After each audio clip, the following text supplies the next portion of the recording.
السلام علیکم ورحمۃ اللہ وبرکاتہ۔ اعوذ باللہ من الشیطان الرجیم، بسم اللہ الرحمن الرحیم۔ رب اشرح لی صدری ویسر لی امری واحلل عقدۃ من لسانی یفقہوا قولی رب زدنی علما رب یسر ولا تعسر وتمم بالخیر۔ سورۃ النساء آیت نمبر 127 ہے۔ وَيَسْتَفْتُونَكَ، وہ آپ سے سوال کرتے ہیں، فِي النِّسَاءِ، عورتوں کے بارے میں۔ قل، آپ کہہ دیجئے، اللہ تعالیٰ، یفتیکم، حکم دیتا ہے تم کو، فیہن، ان عورتوں کے بارے میں، وما یتلی، اور جو سنایا جاتا ہے اور جو پڑھا جاتا ہے، علیکم، تم پر، فی الکتابی، کتاب میں، فی یتامی النساء، یتیم عورتوں کے بارے میں، اللاتی، وہ جنہیں، لا تؤتونہن، تم انہیں نہیں دیتے، ماں، جو کتب لہن، لکھا گیا ہے ان کے لیے، وترغبون، اور نہیں چاہتے، ان تنکحوہن، کہ ان کو نکاح ملو، والمستضعفین، اور کمزور لوگ، من الولدان، بچوں میں سے، وَأَن تَقُومُوا، اور یہ کہ تم قائم کرو، لِلْيَتَامَى، یتیموں کے لیے، بالقسط، انصاف، وَمَا تَفْعَلُوا، اور جو بھی تم کرو گے، من خیر، کوئی بھی بھلائی، فَإِنَّ اللَّهَ، پس بے شک اللہ تعالی، کان، ہے، بھی، اس کو، علیما، جاننے والا۔ یتیم لڑکیوں کے بارے میں سورۃ نساء میں سٹارٹنگ میں بھی احکام آئے تھے، آیت نمبر 3 سے تقریباً۔ اس آیت کا آیت نمبر 3 سے ایک گہرا تعلق ہے۔ ہوتا یہ تھا کہ یتیم بچوں کے سرپرست ان سے نکاح کرنے کے سلسلہ میں کئی طرح کی بے انصافیوں کا ارتکاب کرتے تھے۔ ان بے انصافیوں سے بچنے کی خاطر ایسی یتیم لڑکیوں کے سرپرستوں نے یہ محتاط رویہ اختیار کیا کہ ان سے نکاح کرنا ہی چھوڑ دیا، تاکہ ان سے ان یتیم بچوں کے حق میں کوئی ناانصافی کی بات سرزد نہ ہو جائے۔ لیکن اس طرح بھی بعض دفعہ نقصان کی صورت پیش آ جاتی تھی، اور وہ یہ تھی کہ جس قدر اخوت اور بہتر سلوک انہیں سرپرستوں سے نکاح کرنے میں میسر آ سکتا تھا، غیروں کے ساتھ نکاح کرنے سے وہ میسر آ ہی نہ سکا۔ بعض دفعہ ان کی زندگی تلخ ہو جاتی۔ اس آیت کے ذریعے اولیاء کو ان کے زیر کفالت یتیم لڑکیوں سے نکاح کی اجازت دے دی گئی، لیکن اس شرط کے ساتھ، ایک تو ان کے حق مہر میں کمی نہ ہو، دوسرا جو تم طے کرو وہ ضرور ادا کرو، ان کے یہ دوسرے حقوق ہیں جیسے وراثت ہے وہ بھی ان کو دو۔ دور جاہلیت کا دستور یہ تھا کہ وہ نہ میت کی بیوی کو وراثت سے حصہ دیتے، نہ یتیم بچیوں کو، لیکن وراثت کے حقدار صرف وہ لڑکے سمجھے جاتے تھے جو لڑائی کرنے اور انتقام لینے کے قابل ہوں۔ اللہ رب العزت نے آیت میراث کی روح سے بیواؤں، یتیم لڑکیوں کے علاوہ چھوٹے بچوں کو بھی وراثت میں حقدار بنا دیا، اور اس آیت میں ما کتب لہن کے الفاظ اسی بات کی دلالت ہے۔ ایسے بچے یتیم جو ان کے ولی کے زیر کفالت ہے، ان کے حقوق بھی ان کو ہی پورے کرنے ہیں، ناانصافی نہیں کرنی۔ اور حسن سلوک کے سلسلہ میں سٹارٹنگ کی آیات میں ہم نے دیکھا تھا، وَإِنِ امْرَأَةٌ، اور اگر کوئی عورت، خافت، وہ ڈرے، من بعلیہا، اپنے خامن سے، نشوزن، زیادتی میں، او اعراضن، یا بے رغبتی میں، فلا جناح، تو کوئی گناہ نہیں، علیہما، ان دونوں پر، ان یصلحا، کہ وہ صلح کر لیں، بینہما، آپس میں، صلحن، صلح کرنا، والصلح خیر، اور صلح کرنا بہتر ہے، وَأُحْضِرَتْ، اور حاضر کیا گیا، الانفس، نفسوں کو، الشح، بخل پر، یعنی نفسوں کے اندر بخل موجود ہے، وَإِن تُحْسِنُوا، اور اگر تم نیکی کرو گے وہ تتقو اور ڈرو گے فإن اللہ تو بس بے شک اللہ تعالی کانا وہ ہے بیما اس پر تعملون جو تم کرتے ہو خبیرہ خبر رکھنے والا۔ اس آیت کی تفسیر میں دو احادیث آتی ہیں۔ سید عائشہ رضی اللہ عنہ اس آیت کا مطلب یہ بیان کرتی ہیں کہ مثلاً ایک شخص کے پاس عورت ہے جس سے وہ کوئی میل جول نہیں رکھتا اور اسے چھوڑ دینا چاہے، اور عورت کہہ دے کہ میں تجھے اپنی باری یا نان نفقہ معاف کرتی ہوں لیکن مجھے طلاق نہ دے۔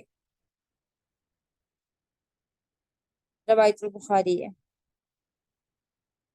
سیدنا ابن عباس رضی اللہ عنہ فرماتے ہیں کہ سیدہ سودا کو یہ اندیشہ ہوا تھا کہ نبی کریم صلی اللہ علیہ وآلہ وسلم انہیں طلاق نہ دے دیں، تو انہوں نے آپ سے کہا تھا کہ مجھے طلاق نہ دیجیے، اپنے پاس ہی رکھیے اور میں اپنی باری عائشہ رضی اللہ عنہ کو دیتی ہوں، یعنی جو دن آپ کا میرے لیے مقرر ہے وہ میں کہتی ہوں کہ آپ وہ دن عائشہ کے پاس گزار دیں۔ چنانچہ نبی کریم صلی اللہ علیہ وآلہ وسلم نے ایسا ہی کیا۔ اس وقت پر یہ آیت نازل ہوئی کہ میاں بیوی جس شرط پر بھی صلح کر لیں وہ جائز ہے۔ یہ آتی ہے ترمذی کی روایت۔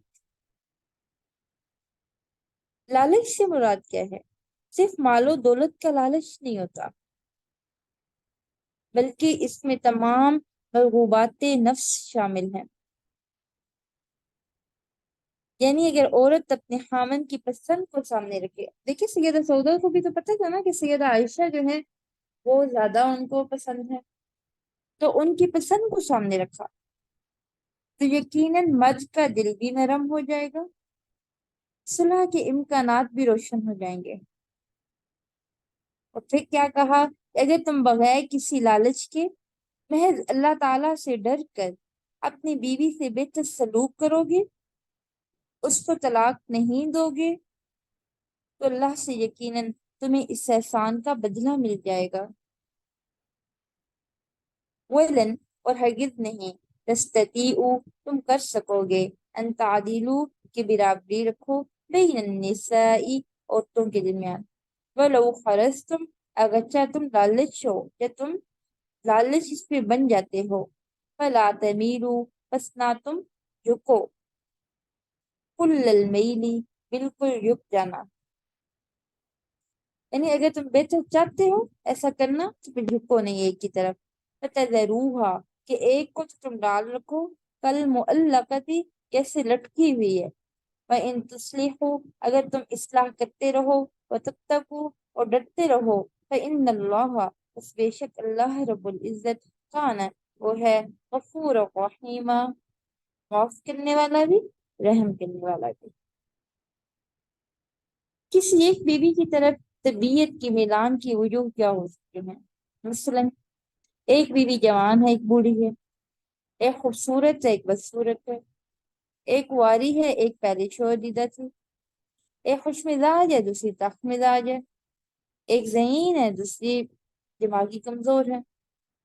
اب ظاہر ہے یہ ایسی صفات ہیں جن سے اگرچہ عورت کا اپنا کوئی عمل دخل نہیں ہے، لیکن یہ خامن کے لیے میلان یا عدم میلان طبیعت کا باعث ضرور بنتی ہے، اور یہ فطری عمل ہے۔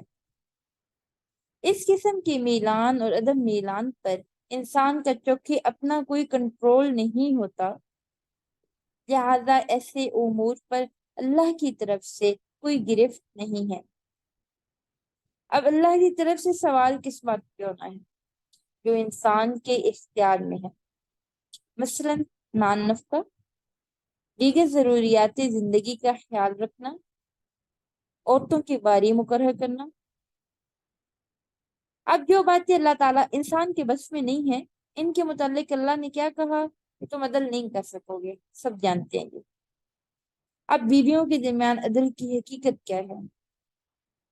یعنی جن باتوں میں انسان انصاف کرنے کا اختیار رکھتا ہے ان کا وہ لحاظ رکھے، اس سے خود بخود ہی یہ نتیجہ پیدا ہو جائے گا کہ نہ کو تم ایک بیوی کی طرف زیادہ جھکو گے اور نہ کسی دوسری سے بالکل بے تعلق رہ سکو گے۔ حدیث میں آتا ہے، النسائی کی یہ حدیث ہے، نبی کریم صلی اللہ علیہ وآلہ وسلم نے فرمایا، جس کی دو بیویاں ہوں اور وہ ان میں سے ایک کی طرف تو میلان رکھے تو قیامت کے دن اس حال میں آئے گا کہ اس کا ایک پہلو جھکا ہوا ہوگا۔ سیدہ سودا بن زامہ نے اپنی باری کا دن سیدہ عائشہ کو خبر کیا۔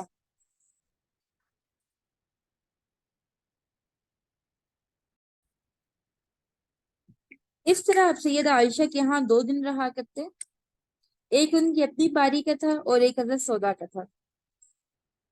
سیدہ عائشہ فرماتی ہیں کہ آپ کا یہ دستور تھا، عصر کے بعد آپ اپنے تمام بیویوں کے ہاں جایا کرتے تھے۔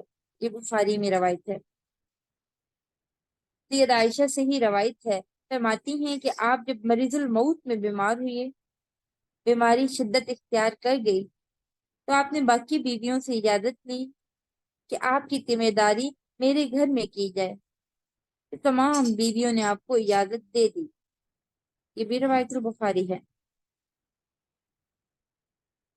سیدنا انس فرماتے ہیں کہ یہ سنت ہے، جب کسی کنواری عورت سے نکاح کرے تو اس کے ہاں 7 دن رہے، پھر باری مقرر کرے، اور جب شوہر دیدہ یعنی بیوہ یا طلاق یافتہ عورت سے نکاح کرے تو اس کے ہاں پہلے 3 دن رہے، پھر باری مقرر کرے۔